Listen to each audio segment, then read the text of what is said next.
Today on Monkey Life. Orangutan Sylvester undergoes a complex top-to-toe health check in preparation for graduating from the nursery and moving to a new home in Switzerland. We've got a chair set up that we will put him into so that we can get the chest X-ray that they want. New chimp Sasha goes outside for the first time and discovers a whole new world. I don't think she's ever been on a climbing frame with such height and complexity before. It's all very new and exciting. And a play pit of pine cones. Gizmo's group gets stuck in.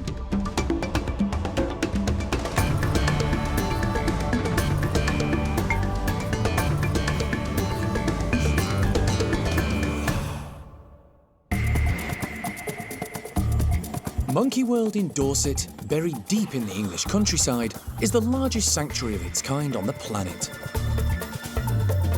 The team, led by Dr. Alison Cronin, rescue and rehabilitate abused and unwanted primates from all over the world. You just never know how it's going to work.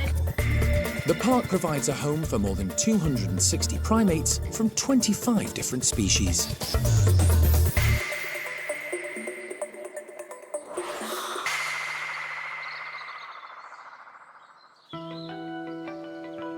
At the park's hospital, the vet team are preparing for a very important health check.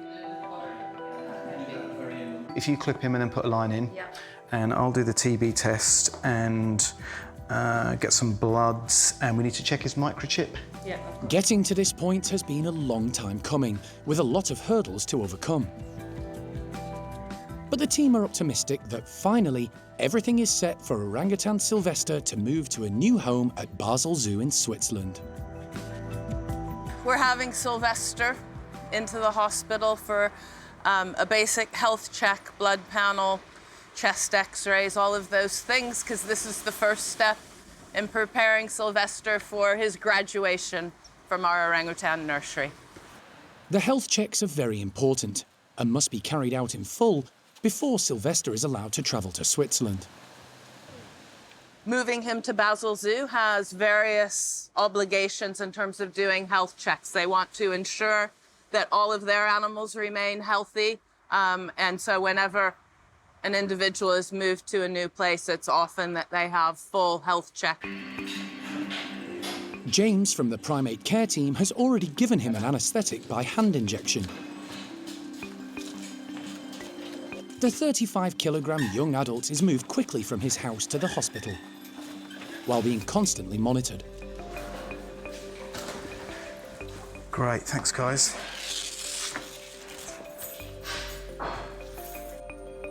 Once Sylvester is stable and intubated, vet Nick Masters can start the health check. Sabi, we're going to take a lot of blood, aren't we? Because they want serum and EDTA, and you've got everything ready, OK? Nick kicks off with blood samples.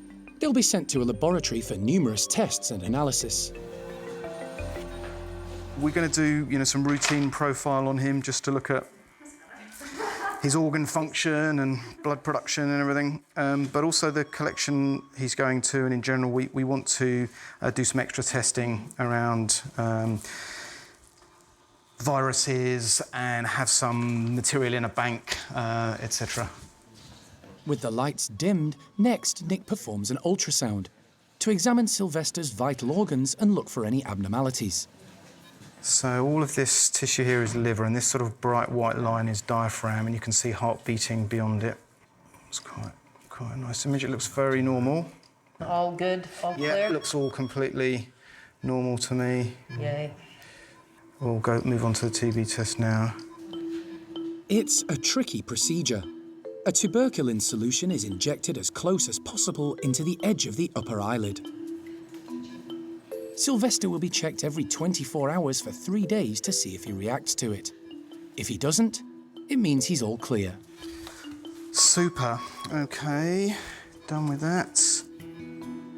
Next, Nick checks his mouth and teeth.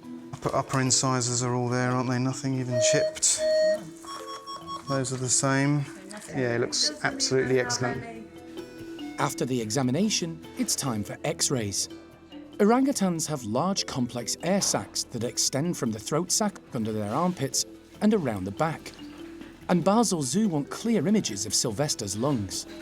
We've got a chair set up that we will put him into and get his arms positioned upright so that we can get the chest X-ray that they want.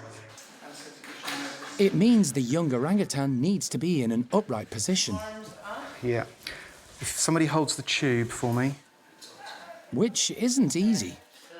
Okay, so we need to tape him on, right? Once Sylvester is in position and secure, the X-ray is taken. Yeah, that's very good. Okay, excellent.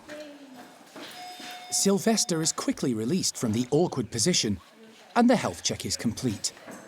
He can now be returned to his bedroom at the Orang nursery and brought round from the anaesthetic. It's been a textbook operation, and the time he was under anaesthetic was kept to a minimum. He looks physically in really good shape. We had an opportunity to look really closely at his teeth, so we know his dental and his oral health looks excellent.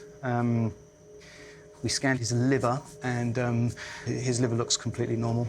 And the other thing, of course, we did was the X-ray. Again, they look really good, so.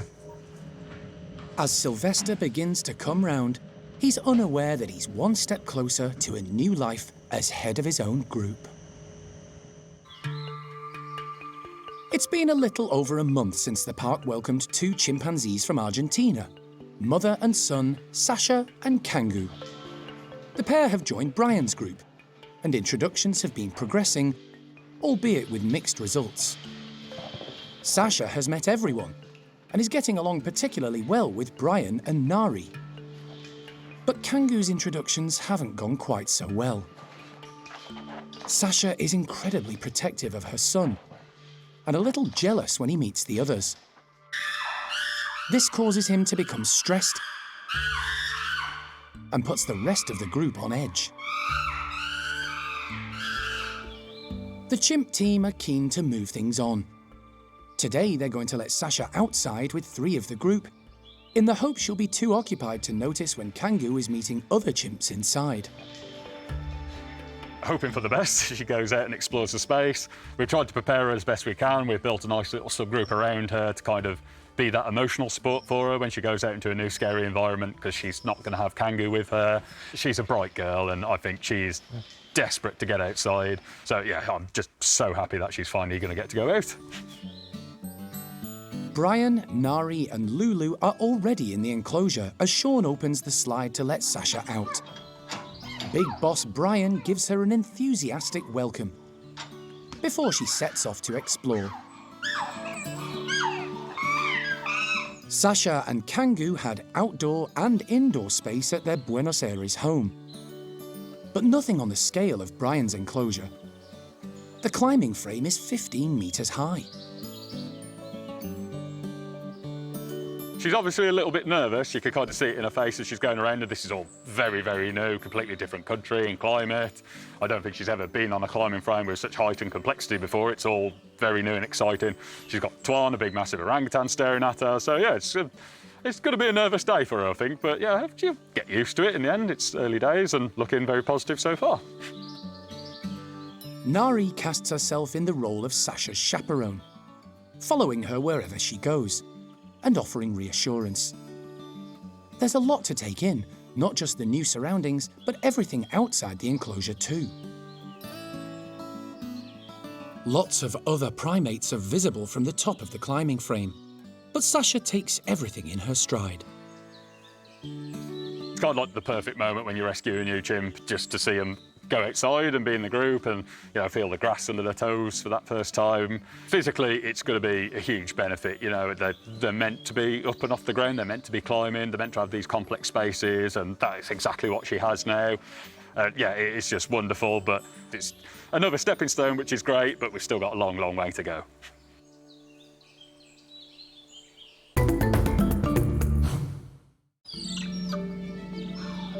The woolly monkey population at the park has increased in recent months with 2 new arrivals.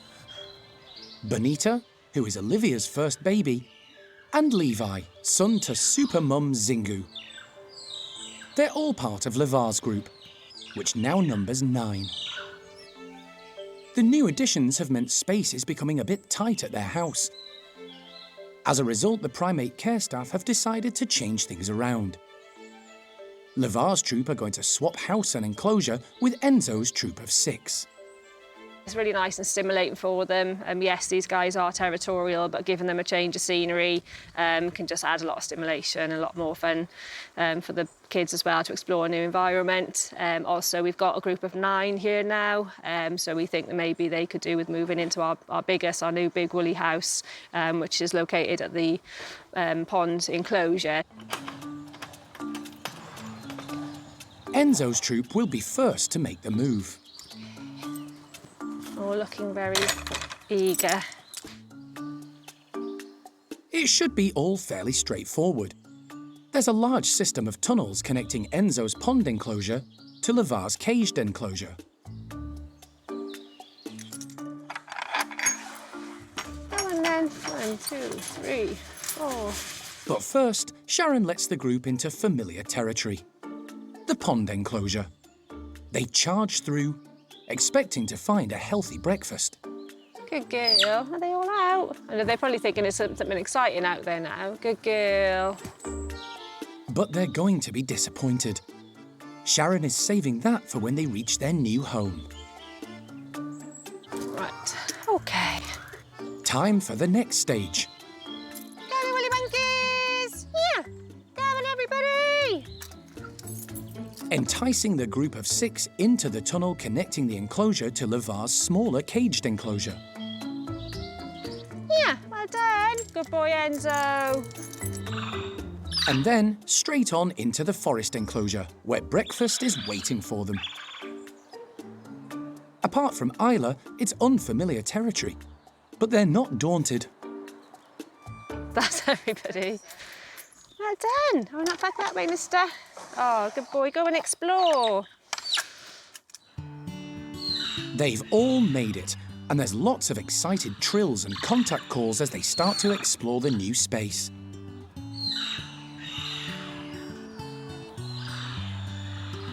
Enzo checks out everything, performing his job as leader, making sure all is safe for his group.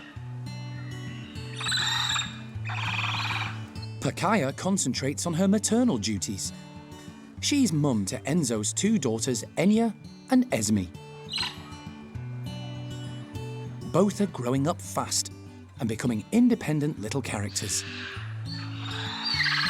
Part 1 of the woolly move has gone like clockwork. So the next step is to move Lavars out from their playroom across the same tunnel to the large enclosure. Ideally, we want them to go down to the house because there are 2 very long connecting tunnels, which is our bigger concern because these guys aren't used to them. So we want them to be familiar with how to get down into their house. And yeah, maybe just let them stay in the sort of smaller enclosure for today.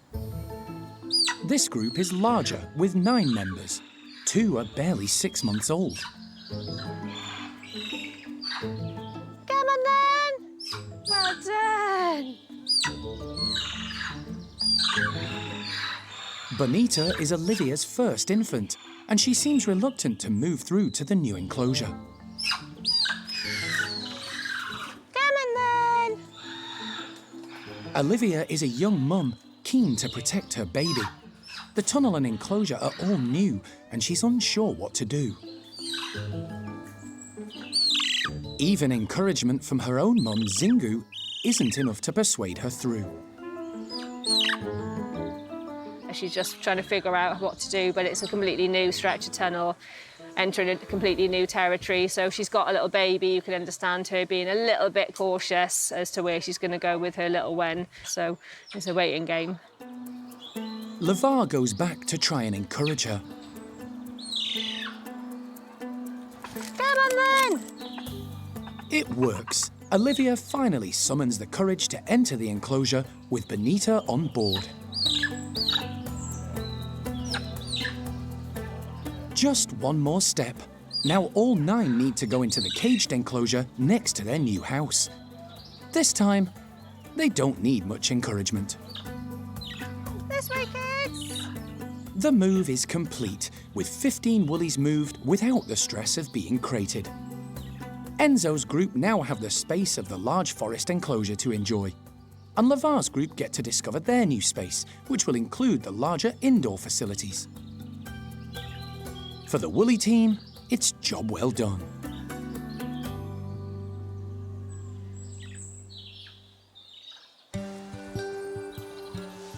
With the seasons starting to change, and the days getting shorter and colder, many of the park's primates are spending more of their time in the warmth and comfort of their houses. For the primate care staff, it's important to encourage the animals outside for fresh air and to burn off some energy. Today, they hope to persuade the park's two Saki monkeys, Desmond and Chloe, out into their enclosure. Elle's tactic is to put out some freshly cut browse laden with tiny crab apples. They're high in antioxidants and an excellent source of fibre and vitamin C. It might also appeal to the third member of the group, Loki the marmoset. Obviously, common marmosets and Sakis wouldn't be found naturally together in the wild, but they make a really good group. The two Sakis are a little bit older now, so they're a little bit slower, and Loki's kind of like the crazy young one in the group that they've adopted. They seem to get on pretty well. Despite the age and mobility difference, Elle is confident the two Sakis will get their share of today's treat. Chloe is turning 30 this year, so she's really old. However, she will give it a good go. She'll probably go for the branches that are quite closer to the platforms, whereas Desmond is probably going to go for the more challenging ones because he's younger, he's got more of the ability to stretch and grab. Elle opens up and Loki is straight into the enclosure, keen to explore and check out anything new.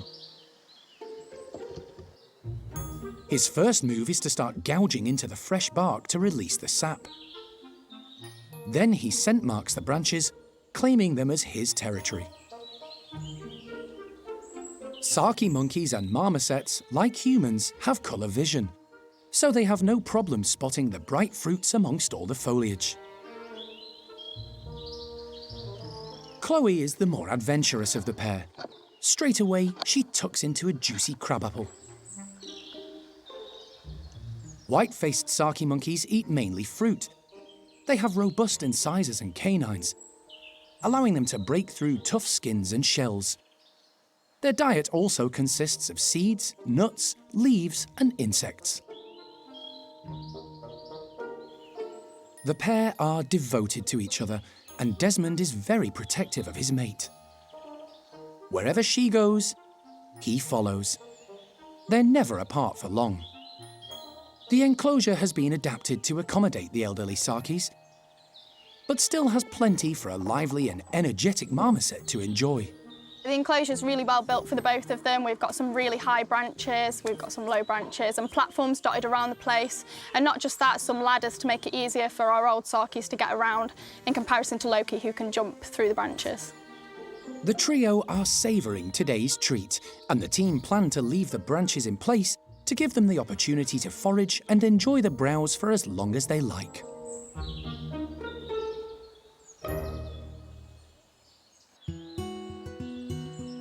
Every so often, the park receives unusual donations from the public, and the primate care team do their best to put them to good use. Today, Donna's using her initiative to find something fun to do with a donated child's play pit. Her solution? Filling it with hundreds of pine cones to entertain one of the Capuchin groups. We're going to mix some food in with that. I'm going to give it to Kids Range group.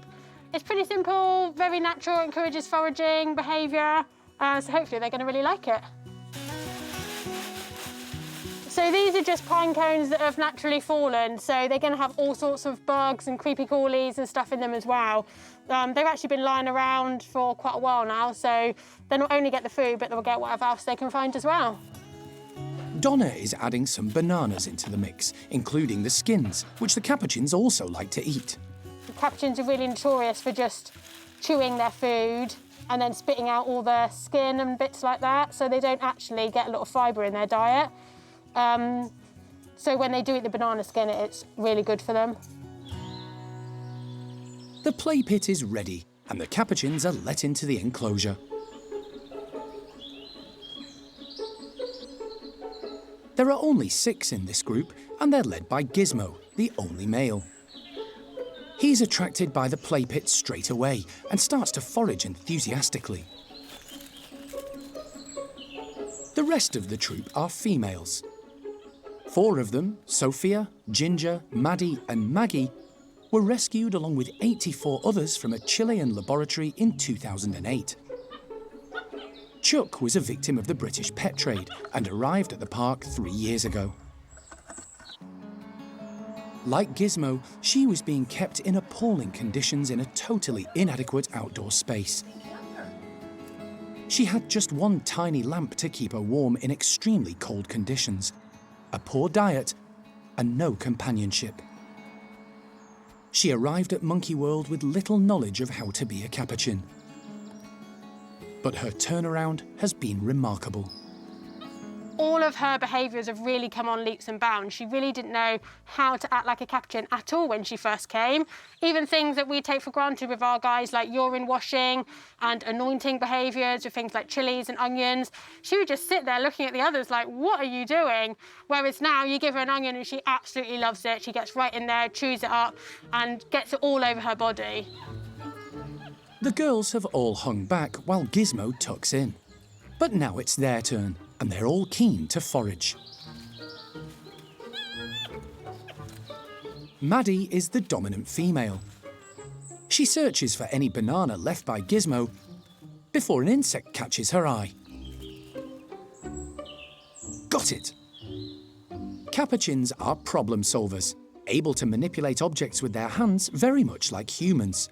The pine cones are a perfect challenge, and they're all busy foraging, with Gizmo getting more than his fair share.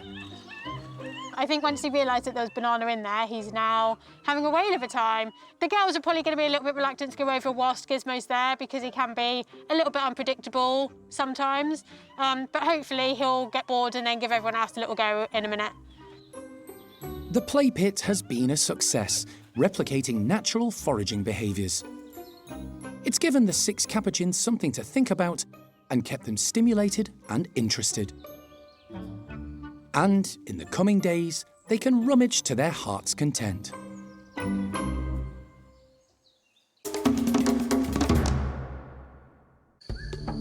Next time on Monkey Life. The team at the park's sister sanctuary in Vietnam do their best to care for little Kui, a rescued Duke monkey who's just arrived at the centre. We have a team of 4 people at the moment trying to keep little Kui going and getting stronger and stronger. And slimmed-down Loris Zuli finds a mate.